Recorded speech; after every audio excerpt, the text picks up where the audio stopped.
Guys, once again, here we are. Welcome. I'm getting used to this. We're here every day, and I feel like I'm just walking into another room and joining my buddies here. But this is the Dr. Cloud Show, and if you have not been in the room before, it is a call-in program, and that means that you can do exactly that and call in and talk about what's on your mind. A little bit about what we talk about here before I hop into some of the content about what we're going to talk about. We talk about life, and life in say this all the time. I feel like I get so repetitive about this, but it's good to orient us. I talk about this pie, that life is a big pie, right? When it slices in the pie.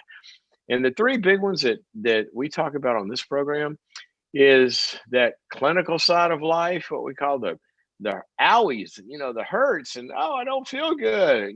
Really depression, anxiety, stress, burnout, worry, and thinking problems, and ruminations, and addictions about our ruminations. And I kind of I've been accused sometimes of, you don't sound very serious about all this. Are you a real doctor? Well, you know what? Um, I am very serious about this. The clinical issues that we deal with in life, whether they're diagnosed or even diagnosable, when what we call depression, when does it get from I just don't feel good to actually I'm clinically depressed? Whatever side of that kind of like spectrum you're on, it still hurts. And I've given, over 3 decades of my life and attention to being in that fight. And so I take it very seriously. At the same time, one of the things that I think about um, life, and this is in our relationships as well, and all of getting better and growth, that I think that we have to kind of embrace our journey and our struggle um, in a way that we also, how can I say this? Both things are true. To be very serious about it, and uh, I don't know, there's kind of a joy in the community of it. Whatever our dysfunction is, kind of being able to hug each other and laugh about it. Can you believe how, oh, look what I'm worried about? I remember being in so many groups with people where, they're talking about whatever it is, and it could be really significant life issues that have serious consequences, but at the same time, we're laughing at ourselves like, how can I even think that way? And so anyway, I don't know why I want to go off on that, but I just kind of want to talk about, you can be serious about things that are really, really serious. And at the same time, we can be lighthearted about ourselves. And sometimes I think that's even really helpful. If you've ever been to a recovery meeting, I mean, some of the times it's just like, like laughter and laughter because people learn to laugh at themselves. I know one thing. If I couldn't laugh at myself, I would be much more depressed about my dysfunction than I am. So anyway, doesn't mean we're not taking it seriously. So say all that, say that. And then our relationship slice of the pie, extended family, kids, grown kids, adult children. There's an oxymoron for you. Marriage and dating and all the different areas of life that involve relationships. Those can be fun. And also, there's a lot of humor in there, right? How crazy can we get? And then thirdly, the performance slice of the pie, reaching our dreams and goals. And we spend a lot of time talking about that because that's an area I work a lot in with high performers, and sometimes even high performers get stuck, you know, like like NBA players that can't make a free throw anymore. What happened? All of our abilities to perform, no matter who we are, that can get interfered with. I'm a competitive golfer my whole life, and I remember reading about some tour players that some of the greatest, they would go through a period, for example, where they'd stand over a putt and like could not move the putter. And these are professionals that won major tournaments. I mean, all of us can suffer, obstacles in trying to reach our dreams and goals, because you know what? We're not perfect, folks. And said this before, anybody who thinks they're perfect, probably going to have a hard time feeling at home with this audience, because this audience, you know what? I tell you guys, you're the greatest audience, because what do? We say, hey, I'm not okay, and that's okay. And you're not okay, and that's okay. And not okay means you're not perfect. I'm not perfect. But come on, let's get in this canoe together and row through the rapids of what we got to deal with. So anyway, that's what this show is about. And we are going to be going to the phones here in a second. And I want to say one more word about that. But our number, 844-940-2774, 844-940-2774 is the number to call to be on the show. And we want you to also help us to build this audience, because if we build it, we can continue to do it. And that simply comes by sharing the link. So I was talking to some people last night who they had actually a sister, friend, sister-in-law, friend of it doesn't matter, somebody they loved. And they said, what you were talking about was so applicable to, to this person and their dad. And I'm just going to send it to her. Is that okay? And I said, it's okay. That's what we need you to do. So please do that, because that helps us. Okay, so let's go to the phones. Wait, I was going to tell you something. Here's the thing about that journey thing. I was thinking about this as I was talking to you, which is kind of a weird deal, right? But we kind of do that. This ability to laugh at ourselves. I want you to think of two lines like this. Here's kind of whatever we're going through down on this line at this level. And we can go through that and we can continue to kind of muddle through it, or we can get above it and begin to observe it in a good way. Now, think about this.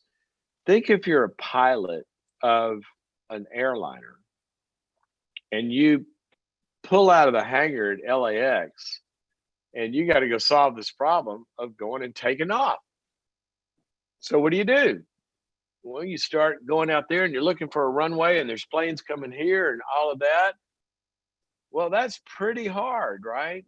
But God has given the human species an entirely different ability than everybody else. And that is, you can just be in your own cockpit running on your patterns and trying to figure out, how do I relate to this person? Or we can get above it in the air traffic control tower. Now, psychologists call that an observing ego. Ego means I, the me that watches the me. And we have the capacity to think about our thinking. We have the capacity to think about how I'm feeling about something. Is that helpful? Is it not? Am I stuck in it? Is it too big? Is it too small? And to observe. And once you observe something or observe our own behavior. For one time, I was in a meeting actually, and a woman said something, and it was pretty egregious. And she said something, and everybody turns and looks at her, and she goes, I'll never forget, she goes, oops, that should have been my inside voice. And everybody said, yeah, that should have been your inside voice. So sometimes we have thoughts that maybe if we get in the air traffic control tower, the air traffic control tower say, wait a minute, don't go down that runway right now, because you're going to bump into another plane. It's not just a fender bender. And we observe ourselves. So the capacity to observe ourselves is really, really important. Now, back to the taking ourselves lightly thing. The more compassion you have for yourself inside your head, the more ability you have to look at failure and go, oh my gosh, I can't believe I thought that way. I can't believe, and have a healthy curiosity and embracing of that without being down on yourself. See, when we're shooting bullets at ourselves for whatever we're struggling with, now the struggle is not the biggest issue anymore. The biggest issue is the struggle that we're having about the struggle. Now I got two problems. But if I could just accept my struggle, if I accept, I don't mean, okay, well, you're just saying you're going to keep it that way your whole life. You don't care. No, that's not what I'm saying. Sometimes I say to people, but you're going to have to accept where your kid is or where your husband is. They go, well, you think that's good? You think, if I accept it, I'm just going to let him say that way. No, that's not what I'm saying. I'm saying come to grips with reality that is what exists right now. That's what acceptance means. Now, how you feel about that, that's another issue. But we gotta accept that something is, and then we've got to ask how I feel about it. In my acceptance of this reality, am I going to be at war with it in terms of killing it and streaming at it and beating it up and shaming it? Or am I going to accept it and be helpful about that struggle towards myself in my own head? Am I going to be an ambulance driver that shows up and starts to attend to the wound? Or am I going to be somebody that shows up and starts screaming at somebody for being wounded? See, all of that, guys, can go on in our own heads. And to the degree that you become an enemy of your own failure, instead of somebody that accepts your failure, doesn't want to stay there, but accepts your failure and becomes someone who's for yourself to get better, and you take out all the guilt and the shame and the attack and the self-loathing and the condemnation and all of that. And yeah, let's get a little more lighthearted about this, accept the fact that you're human. And I don't mean stay in the failure. Good night. Are you kidding me? That's what we're all talking about. It's getting better. But don't be afraid to not be down on yourself. That's not going to help. It's not going to help. You see some people saying the same thing about guilt. Well, if you don't feel guilty about something, then, what are you going to do? Whatever you want? Do you know what? That's exactly what the New Testament had to argue against. My team always makes fun of me because they, one of my favorite Bible verses is in the book of Romans. Paul is trying to explain to people, look, if you will, if you have faith in Jesus for his forgiveness of you, then you are totally forgiven. Okay, there is no condemnation. There's no guilt. It doesn't matter what you've done. If you have him pay the penalty for it, and then he said, right after that, he says, so what are you saying? That people do whatever they want? No, nobody said that. What he said was, as long as the guilt is eating you alive, you're not going to be able to get better. So let's get in this internal space. Whatever you are struggling with today, clinically, relationally, or in your performance, will you do one thing for me? Will you get above that, and will you look at this person who's struggling and say, it's okay, I'm with you. It's all right where you are. You're okay. I'm not against you. I'm not down on you. I'm going to help you. I'm going to be on your team. Uh-oh, I almost did it again. One of those favorite Bible verses. A house divided cannot stand. Remember when Abe Lincoln said that about this country? Well, quoting Jesus, a house divided can't stand. You've lived in a house probably where there was, or seen one, where there's conflict. Can't stand. That conflict lives in our own head. We can't stand. It's the only way we get better. Okay, so let's hop to the phones. I'm going to give you the number 844-940-2774. That's 844-940-2774. to be on the air and talk to me. And we're going to go to Brendan, who, are you kidding me? From Australia, we got our international caller up first. Brendan, good to talk to you. Welcome to the program. I thought. Hello. There he is. Brendan, welcome to the show. Do we not have Brendan? Hello, it's Brendan speaking. Yeah. Brendan, can you not hear me? Hello? Hello. Sorry, I can't hear anything. Okay, I don't know why. So we're gonna I'm gonna say to our team there, Albie, if you could. Hi, I can hear you. I can hear you now. You Sorry, I've got you on Facebook now. Yeah, I can hear. Hello. You know what? Hey, you're all the way down there in Australia. You know the orange juice cans with the string on them. You know, it takes a while to get there. So tell me how I can help you. Thanks for calling. Hello. Okay, we're gonna put Brendan on hold there for a second and see if we can get the technical difficulties solved. This I don't know what that was. Anyway, I want to give the number back out: 844-940-2774. While the team works on trying to get that figured out. You know what? One of the things about this COVID call-in show. If it seems a little chaotic today, every now and then, you know, I am the entire studio here. I'm sitting in my study, and our team is, you know, out and about. So sometimes it takes a moment to figure this out long distance. Maybe one day we'll all be in a studio together. So we're going to go to Houston, Texas now, and talk to Joanne, and maybe we'll be able to hear her. Joanne, are you there? Hello. Joanne? Joanne? Hello.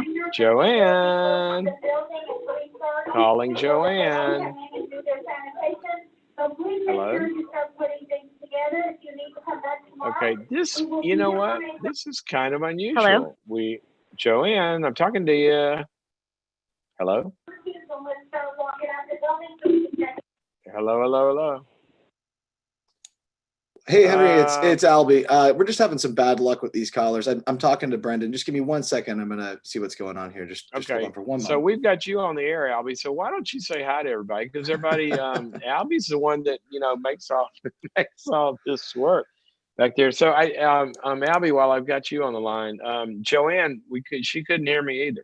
No, you know what it was? I think she's at work, and I think that was something going on in the background there. Just give me 2 seconds. I'm going to talk to her and see if we can't sort that out. Really sorry, guys. Just give us one moment. Let us know. All right, guys. Now, remember earlier I said you have difficulties in life? So think about this. Here we are live with all of our community, and now we're struggling here today, right? We can't make a caller work on a call-in show. All right, now think about this. What if we went like perfectionistically, what's going on? You know, and like I'm screaming at Albie, or Albie's screaming at the other people on the team. And do you think that ever helps anybody? Let me tell you something about the way the brain works. When you scream at somebody, guess what their main problem is at that moment? It's no longer the technical problem. It's this person that's screaming at me. That applies to parenting. It applies to marriage. It applies to bosses. It applies to training a dog. Whatever it is, doesn't help. One of my favorite verses, here we go again. The wrath of man, meaning the anger of people, never accomplishes the righteousness of God. In other words, we want somebody to do things right. Well, getting angry is not going to teach them anything. Okay, it's not going to help. Anyway, all right. So, little life lesson there about not getting too upset about little things. Let's try Joanne again. We're gonna see if we can hear her. Joanne, are you there? Joanne.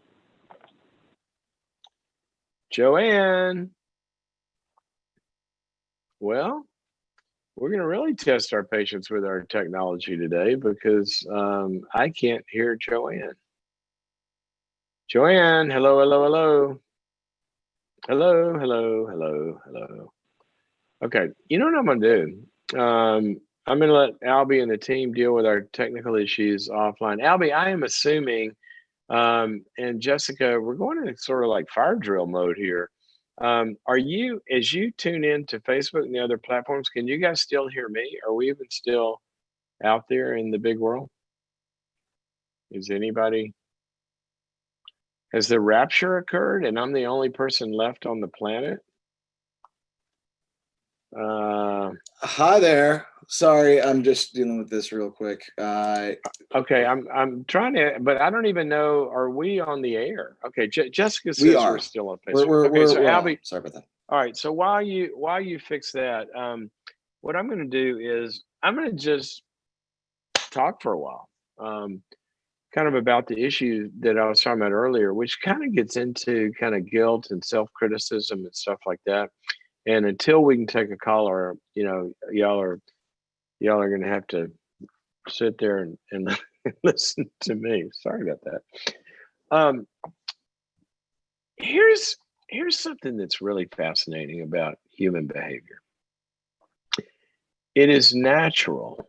It's natural for us to respond to imperfection, to failure, to not being able to hit the mark, not being able to do what we want to do or act like we want to act, and we fail one more time, and you binge one more time, or you do something that you shouldn't have done.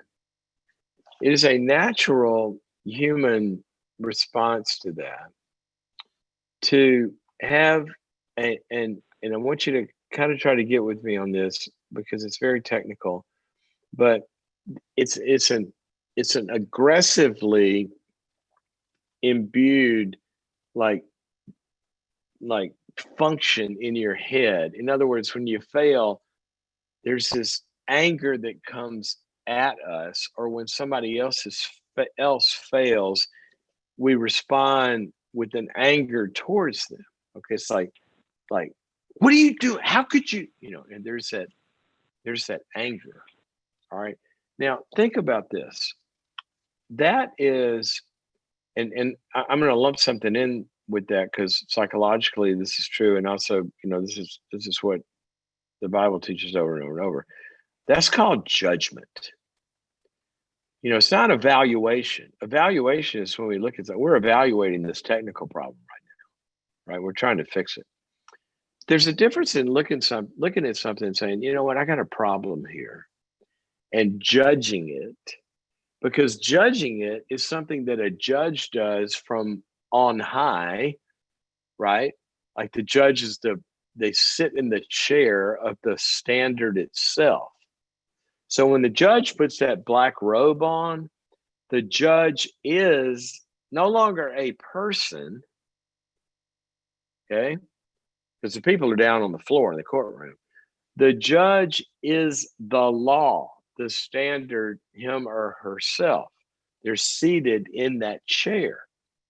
And so when they judge, that means coming from above, they sentence somebody and they say guilty, okay? Condemned. You're going to jail. You're going to prison. You're going to pay for this. You're going to serve your time. All right. Now, that is an adversarial stance. They're not for you at all. The law is against that activity. The law is against that sin. The law is against that crime. That's the function of the law. Now, here's the deal. The judge is not an ambulance driver. The judge is not a rehab doctor. The judge is not an orthopedic surgeon. The judge is not a teacher for a failing student. The judge is not a counselor for somebody who can't make a relationship right. The judge is only up there judging and condemning. So if in our heads The only set of eyes that we have looking at our failure is a judgmental set of eyes. Nobody's coming to the party who can help. Nobody. And not only that, the only one looking at your failure when you're judging yourself or when you're judging somebody else or when you're making somebody feel guilty, which is the emotional response to all this, is an adversary. You're against and not for. Now think about this. You got a child that's not performing well or misbehaving or whatever. That child needs to learn how to behave. Or a spouse, you're in a conflict, you're not behaving well with each other. You need to learn how to behave well with each other. But are you going to take instruction for somebody that's trying to judge you, condemn you, put you down, make you feel bad, make you feel guilty? No, we don't move towards a loaded gun. We don't run into enemy fire. So think about this. What's happening? When we're condemning ourselves, talking down to ourselves from the standard, the goal itself has become our enemy. So we're not going to move towards it. And that's why people with very critical voices inside of their heads towards failure, generally speaking, can't get up the ladder because they're getting shot at every time they take a step because it's not a perfect step. So before you solve any problem in your life, now some of you religious people, you're not going to like this. And the Bible says you're not going to like it. What I mean by religious is you think, religion is about, telling everybody when they're bad and then making them feel bad and then they'll get better. If that's your formula, then you need to go talk to Moses because Moses tried that.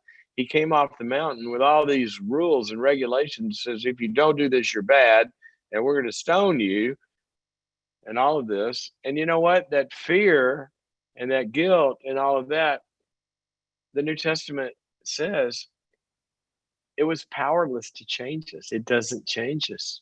Guilt doesn't change people. Condemnation doesn't change people.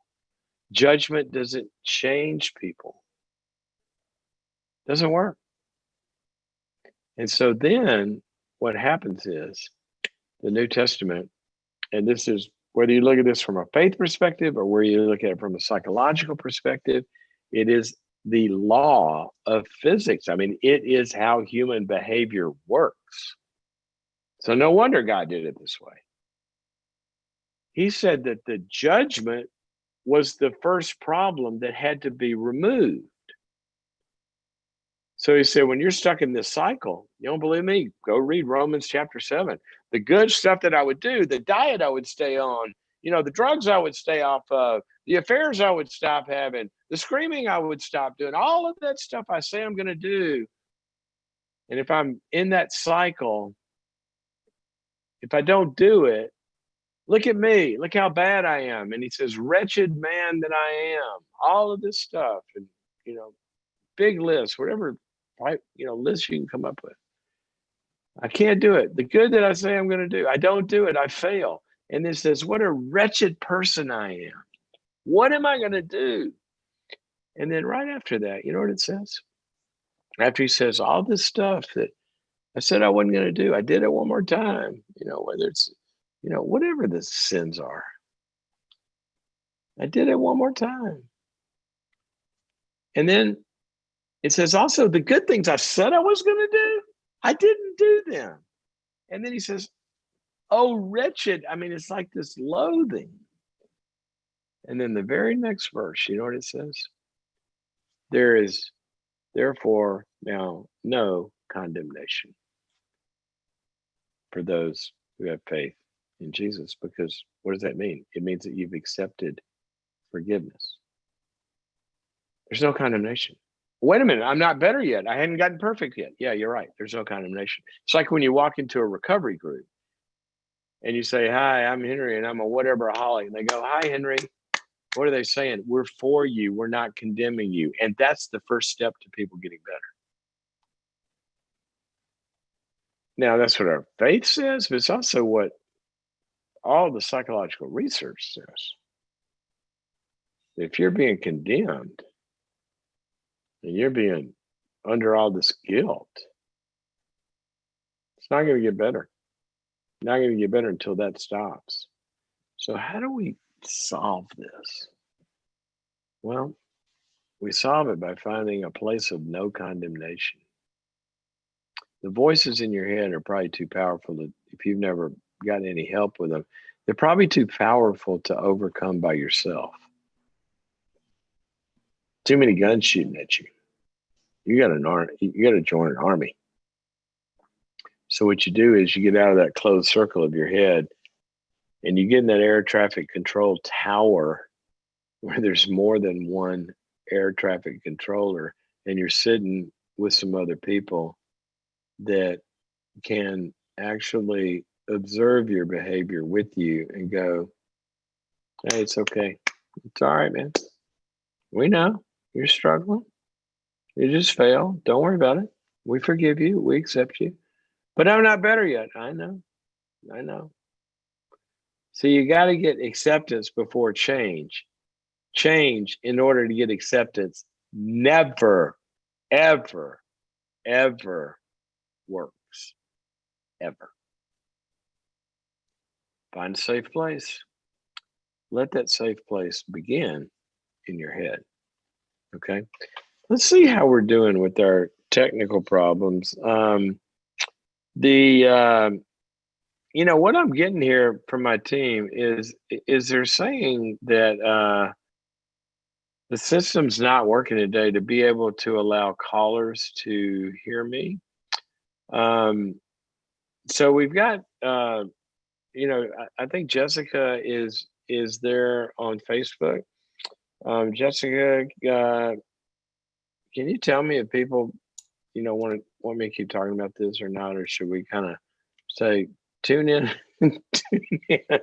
tomorrow as we try this again? So, we've been doing this a while now, and we haven't had any technical problems with callers. We don't know what's going on today. So Jessica, what's happening out there in Facebook land? Yeah. Hey, Henry. Hey, everybody on Facebook and on YouTube tuning in. We do get your comments and we're seeing what you're saying. And Henry, it looks like so far they really love what you're talking about right now, and it's really resonating. So everybody, if you do appreciate what Henry's talking about and you want to hear more about it, send us some love, some likes. Everyone's saying, keep talking, please. Hey, keep going. Hey, Jessica. Well, you know what, Jessica, while I've got you, what you could do is we can ask the audience, because they can hear me apparently. Why don't you guys ask me a question, and Jessica will shoot it up here to me. I can do that. Well, why don't we, instead of calling in today, let's just text in. Whatever I see come up here, I'll be glad to answer it. By the way, Jessica, while I got you on the phone, I had Albie on the phone. Greg's somewhere out there. Jessica, we just all want to tell you, you manage all that stuff on Facebook and with getting the groups together on boundaries.me and all of that. And we all appreciate you. So let's give Jessica some love out there on Facebook today. Thanks, y'all. I appreciate it. Thanks, y'all. Oh, speaking of boundaries.me, I don't even think I've said anything today, because some of you are new. Some of you have been around for a while. You've heard me talk about it, but you haven't become a subscriber yet. Boundaries.me, let me tell you a little bit about that. Boundaries.me, I got, for a long time, I got a lot of requests to, is there a place where you could kind of like take a lot of this material and make it streamable, right?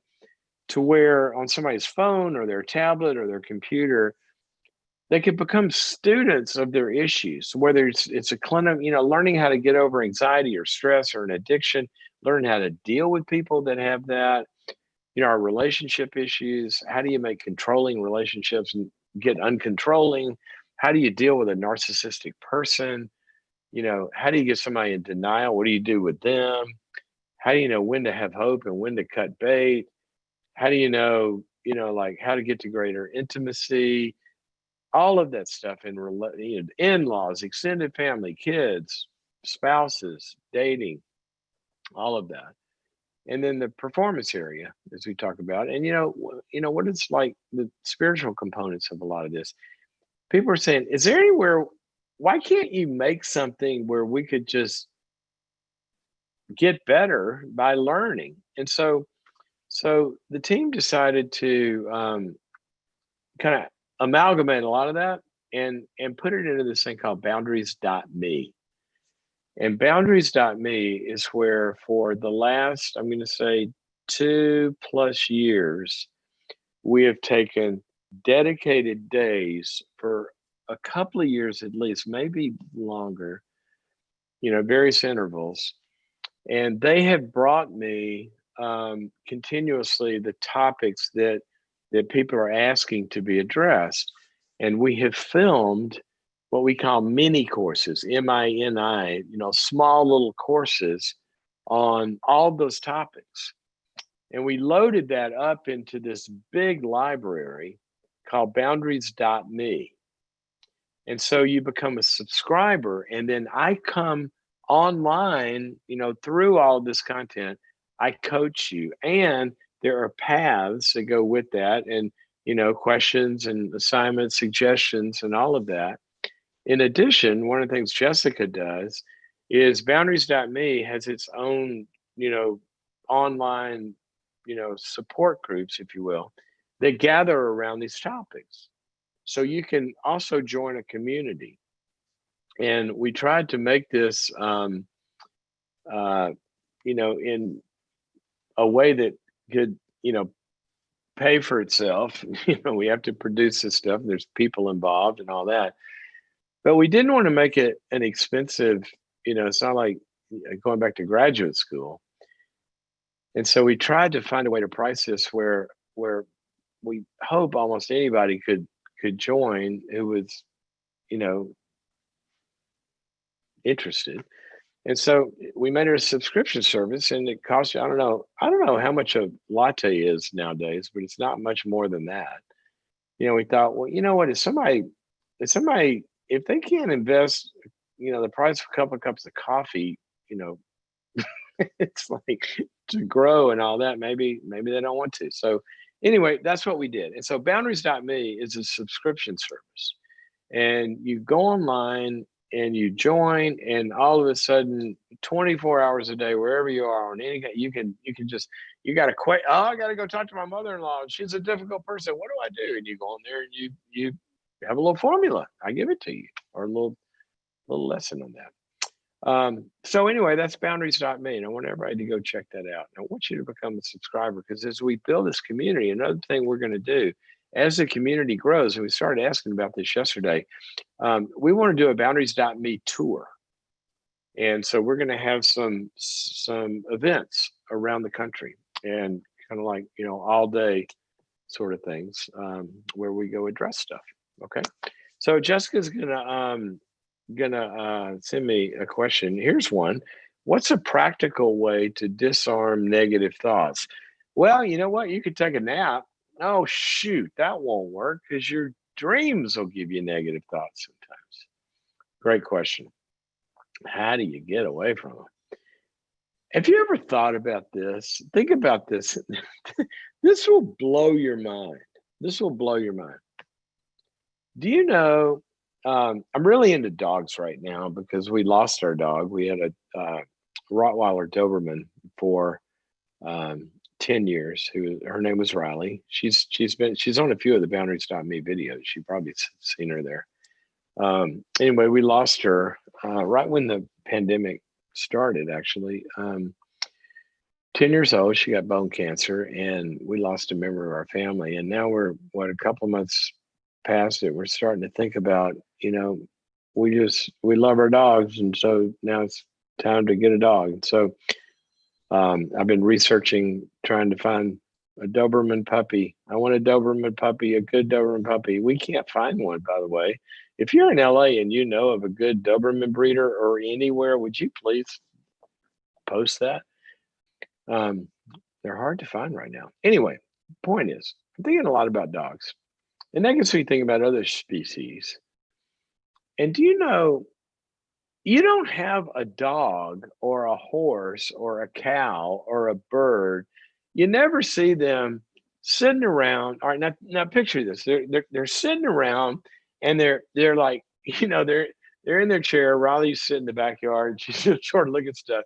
You've never seen her sit there and go, oh crap, and start to get worried about something because she had a thought that literally got her obsessing and worrying about somebody doesn't like her.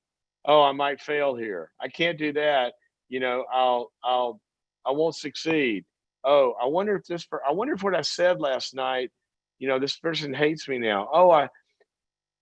You don't see them having a thought that changes their entire reality, their moods, their emotions, their ability to move, take the next step.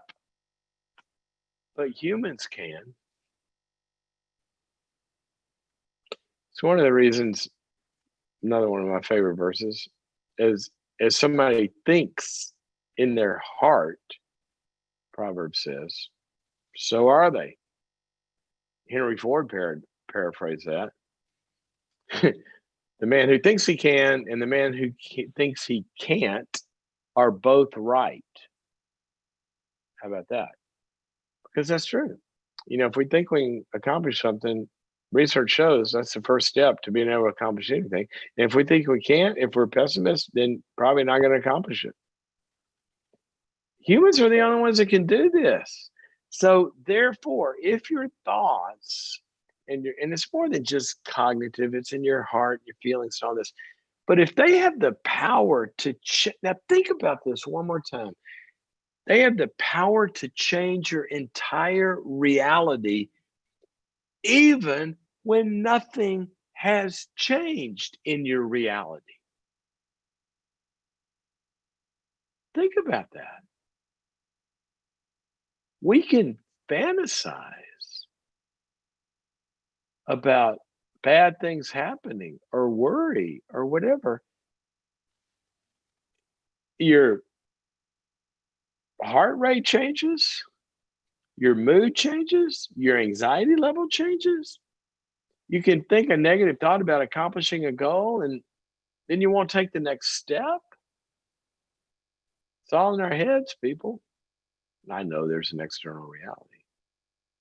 But when you're asking, kind of like the theme of this show today is been about what's a practical way to disarm negative thoughts? Well, first of all, is you've got to realize them, call them for what they are. They are thoughts. Okay? I want you to imagine yourself right now with 4 eyes, 5 eyes, 6 eyes, or horns. Just imagine that. Does that make it so? No. Do you know that our thoughts are just thoughts? And sometimes they're coming from our brains and not our minds. And our brains are physical organs that produce a lot of noise, and they're just noise, it's static. So the first thing to disarm negative thoughts is to get above them and notice that's just a thought. It's called mindfulness, or as the Bible says, taking your thoughts captive to the obedience of Christ, who says, don't worry about this stuff. If you take it captive, you're going, I'm not going to buy into that, right? So the first thing is to get above it and just start noticing it. But the second thing is to remember that those critical thoughts are they're relational structures in that you probably got them, you've internalized them from external voices. Somebody said that to you, or somebody had an attitude towards you that has the same attitude that that thought produces. It's critical, it's negative, all of that. I was watching a TV show last night, and it was about a daughter who had an older sister, and the older sister was the preferred one, and the daughter, she was just trying to gain her father's approval, and she never could get it. And the brother said to her, you're never going to get his approval. So why don't you just have a good life and let go of it? And she said, why can't I ever get his approval? And he looked at her and he said, because you're not her, meaning her sister. Father preferred the other sister. That was just true. And that voice, though, that you're not good enough, was in her head now. So part of this is realizing and beginning to unpack, who told me that? And then standing up to that and have the anger go back the other way in our heads and say, I'm not going to listen to that anymore. And actually disagreeing with it, standing up to it. But that's not enough, because you also got that voice from a relationship. And now we need relationship in order to stand up to that voice, because we got to internalize a new army in my head. I remember a woman trying to break up with her boyfriend. She kept going through cycles. The guy was awful, but she'd break up. She'd miss him. She'd go back. She'd come back to the group and say, I can't not go back. And they go, you've got to. And they're working with her and they're helping her. She goes through 2 or 3 cycles of this. And then finally, one night, she had broken up with him and she's longing for him and missing him. And, he was awful. But so she comes to the group. She said, well, last night he called me. And I was missing him, and he called me, and he was his nice self, and I loved the good parts of him. We started talking. He said, "Why don't you come over?" And the group goes, "No, you didn't do this." And she said, "Well," I said, "Okay, I'll come over." And I hung up, and then she stopped. She looks at this woman in the group, and then she said, "And then I heard you say to me, what are you doing? Don't you know that's going to lead to more pain?" And then she turned to another woman and said, "And I heard you say, you're better than that. You deserve to be treated better than he's treating you. And then I heard you say, you could find somebody good if you would not keep going back to him." And she said, "You guys are like screaming in my head." So I picked up the phone and I called him and I said, "I'm not coming." And I hung up the phone. See, it was it's always the power of the voices in our heads. Always. But you get to choose, unlike the German Shepherd, you get to choose who's going to be my trainer. Whose voice am I going to have in my head? That's why I always talk about, you've got to get with some people that support your dreams and goals. Some people that are for you. And that's how you disarm it. And then you use all of that to dispute those voices. And when you hear that voice, you hear it say, you can't do that. Another one of the great voices you better have in your head is, I believe, is what God says about you. And somebody says you're a loser, you just read them one of those favorite verses. It says, God didn't say I'm a loser. God said I've got gifts and talents and that I should try them. And Susie said that. And Joey said that. So that's how we disarm negative voices. And it's a process. That muscle gets stronger the more we use it. Okay, long answer, but a good question. Sometimes I can't treat really serious questions with really short answers. I'm sorry. It's just so important. We have, how are we doing? We've only got about 10 minutes here. I'll continue to take these by text. Because, apparently on Facebook, I can't see it, but you guys are texting these in. So I'm going to read the next one. It says, how can I get free of a codependent woman chasing me in my church? I just got the funniest picture. You're in church and all of a sudden she starts chasing you, running down the aisles and the preacher's trying to preach. That's probably not what's happening. Chasing you in your church, wanting me to hurry up to have sex and marry me. Wow. How do I get away from my church and move to another one after 20 years there? To get away from that codependent woman chasing me. First of all, I don't know what you mean by codependent. It sounds like she may be dependent, but she's certainly knows what she wants. Generally, codependents have trouble knowing what they want. She wants you, Bubba. That's what she wants. I'm going insane with getting away. I've been on the run from her for years. Wow. Now, have you considered calling the studio? They might want to make a reality show out of this. So she's been chasing you for years, and she's getting to you. Okay, well, a couple things. We're talking about codependency. Okay, I would want you to ask yourself, and I want you to get with somebody, preferably a pastor, because your pastor ought to have something to say about this. Pastor's responsible for making sure that, the pasture for the sheep is safe. It sounds like you got a predator after you here. But I'd sit down with somebody and say, what is it about me? Why do I have difficulty looking this woman in the eye and saying, stop it. I don't want anything to do with you. And if you call me again, I'm going to get a restraining order. Okay. This is a very, I promise I'm not trying to be condescending here when I say this is simple, but it sounds like it's difficult.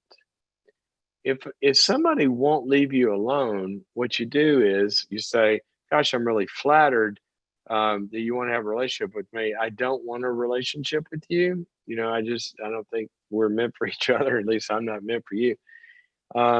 But thank you for asking, and, have a nice life. And then they come back, and then you say, we had this conversation before. Was I not clear? Was there something about what I said that you didn't understand? Because we need to make sure. Did it sound like I wanted you to call me back? Did I not make it clear? What did you hear me say? And then when they can get clarity on what you said and say, okay, so we do understand, we have a mutual understanding here that I don't want to hear from you again. Okay. We both agree to that. I don't want to date you. All right. Period. You understand that? Okay. Then great. But if it happens again, I'm going to tell you, I'm going to go the next step. Okay. So see, that's kind of simple.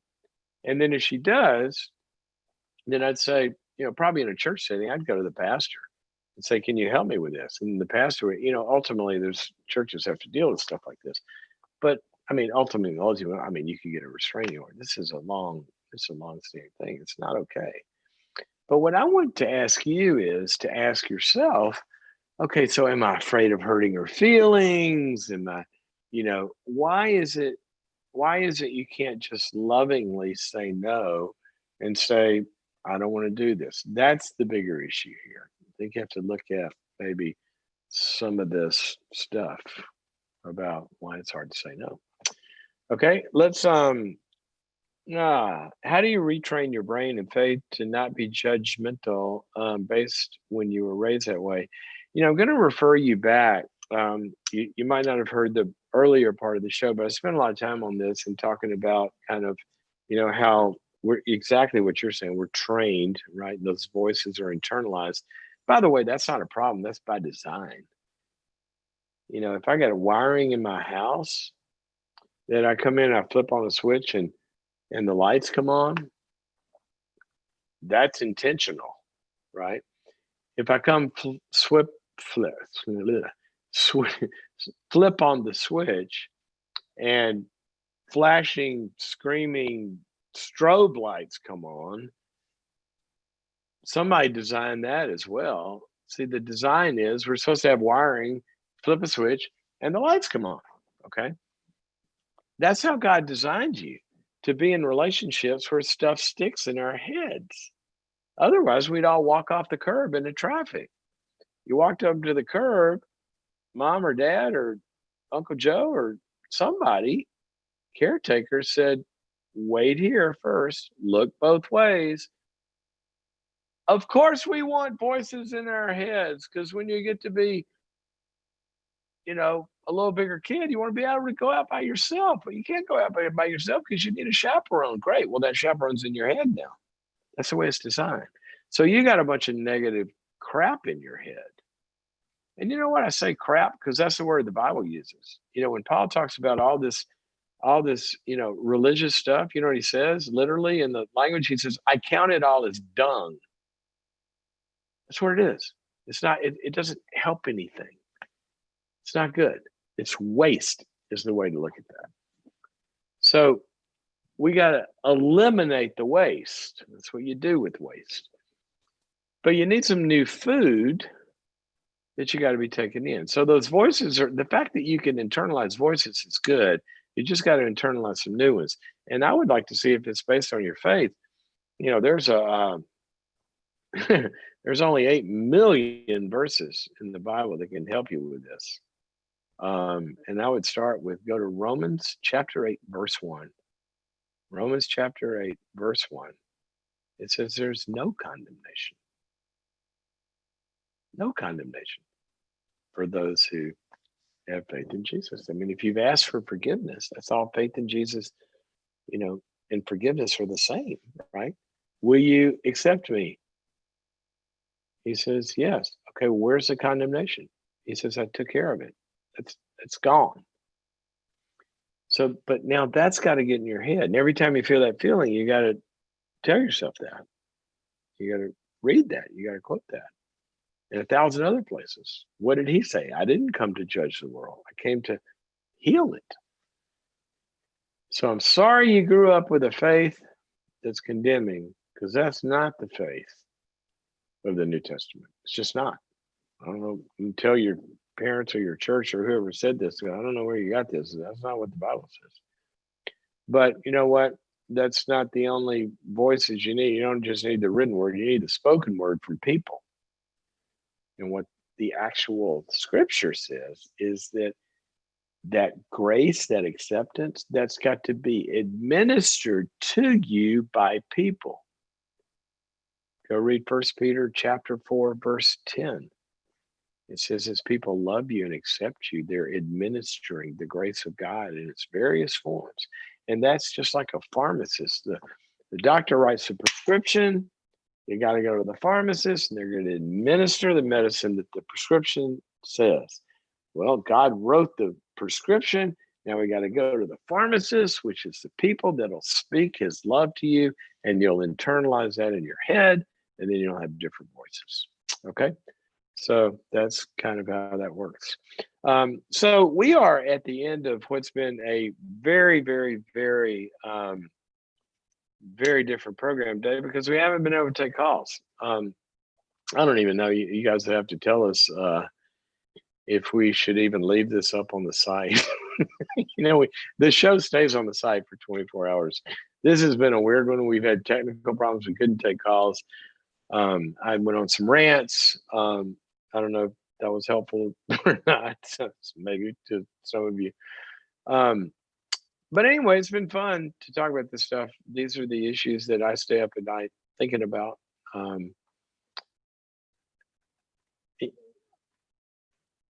You know what, guys? I really mean that. These things really matter. These things really matter. The issues that lead to life and the issues that lead to pain and death, they really matter. And I'm not trying to sound weird here, but one thing that I can promise you, and I don't have any problem promising you this, is that I will do everything I can to continue to be a student, to try to bring you the best that I can find and learn and study, the best of empirical, evidence-based treatment and research, the best of understanding of faith and all of that, and the best of clinical experience, all of that. I will promise you that I will always do the best I can to try to bring that to you, because I can't not, because it matters. These things matter. And I say this to say this. really hope and want them to matter to you too. That's why we do this. If we can stop being on autopilot, and this is what research and the Bible both say. And I know I'm going over a little time here, but today's a weird day. Here's what research and the Bible both say: that humans are kind of on autopilot in that we're driven by our appetites, basically. Heard somebody say this morning, so, it's sort of like I started thinking about life. I sleep, I get up, I eat, I work, I sleep, I get up, I eat, I work, I sleep, I get up, and it's this circle, and it kind of keeps going on like that. And then one day he got above it and said, well, what does that mean? Like, what's it all, why? What's it all worth? And the problem is our appetites, some of them are really good, but also we're imperfect people. And some of our really good appetites can also get sickness in them. They get infected with other dynamics. And so we have a good appetite for love, but our love gets infected with control, for example, or fear. And then relationships, that good hunger and appetite, it goes wonky, right? And we can't have a relationship without being a people pleaser or controlling or detached or afraid of failure or judgmental or afraid of judgment, because our good appetites are now, they've got imperfection and dysfunction in them. The Bible has a word for that. It calls it sin. It means we miss the mark. That's literally what the word means. That here's the way it ought to be. Well, we miss that mark and we fall below that. Psychology calls it, mental illness or a condition or a disorder. It doesn't matter the labels. We just know it ought to feel like this and it doesn't. I don't care what you call it. But we live life according to these appetites. We just do life automatically. And what I want you to do is I want you to join me in saying, dadgummit, this stuff matters. It's so important that I'm not going to just live according to my wiring, my experience, how I've been trained. I'm going to get above that, and I'm going to look at some new ways and some principles that people have discovered and that God has given us that actually can get me above the sicknesses in my appetite, so my appetites can take me and make me have the desires that lead to life instead of like pain. So that's what I want this show to be about. And I want this show to be about a community that is like that and shares that life with each other. So that's my dream.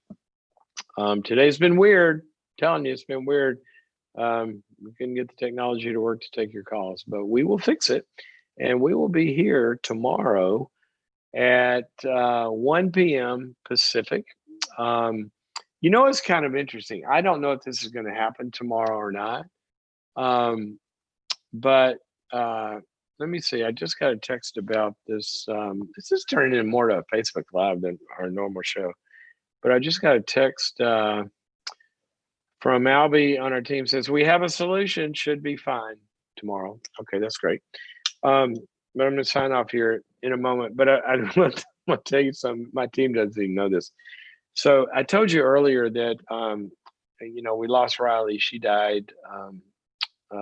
I don't know. It's been a couple of months ago, maybe a month and a half, probably month. I don't know. Anyway, so we've been looking for a dog. We're going to go look at one. We got to do a social distancing dog shopping, puppy shopping, which is going to be interesting. But there may be a possibility that tomorrow's program at 1 p.m. Pacific, that it may be, we may come from